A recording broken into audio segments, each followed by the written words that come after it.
Essentially, my job is to track down songwriters, and obviously everybody's a songwriter.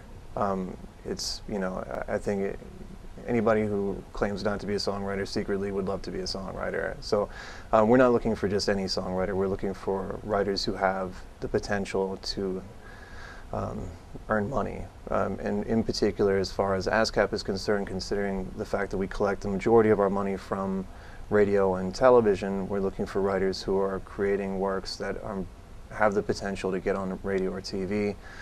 And it's my job to find those people, whether it be through the internet or through magazines or by standing in nightclubs night after night watching, up-and-coming bands and trying to figure out which one of those bands is going to break. Go to those writers, explain to them their rights and responsibilities as copyright holders, help them set up publishing companies, register their copyrights, get all their, try to help them work out their percentages of ownership in the cases of co-written songs when there's multiple writers, collaborations. And then on top of that, try to help facilitate their careers by setting up showcases for them or trying to find, an appropriate publisher for them to work with, or a manager or an attorney or an agent or whatever it is that they need at that point in their career. If you look at every other country in the world, with the exception of Brazil, there's one performance right organization, which is what ASCAP is. And in those territories, in England you have the PRS, and in Canada you have SOCAN. They provide a very simple function for the writers in those territories.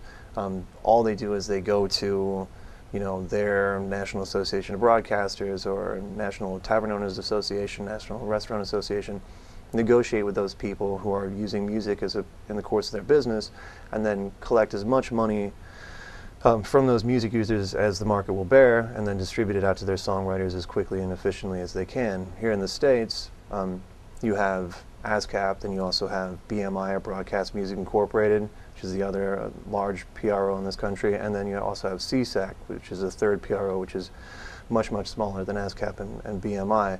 But because of that competition, in order to make one PRO more attractive to a potential songwriter member, we have to offer services above and beyond that basic collection and distribution of royalties. We do workshops. We do an amazing film and TV scoring workshop in Los Angeles where writers can come in and work with some of the best musicians, the go-to guys in Hollywood that they bring on for these sessions for major films and TV shows and stuff like that, and they're actually able to score a television show and then conduct the orchestra and use that piece in the future for a part of their reel to try and get actual jobs.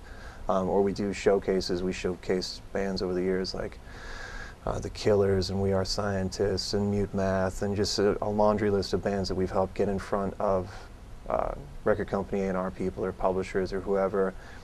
I'll do anything that I can to help one of my artists out, because they do have options in this country. They can just as easily sign with BMI or CSAC as stay with me at ASCAP. And of course the extension of that is Brazil, where you have 9 performing rights organizations and nobody gets paid anything, and the competition between the 9 organizations really eats up all the money, and it's just ridiculous. So I don't know which is better, but I would lean in favor of the one organization that all the writers belong to, that acts essentially as a union, because in those countries they seem to make more money and are able to deal with their governments and with the music users in those territories more effectively than we can here, where we're split across 3 different organizations.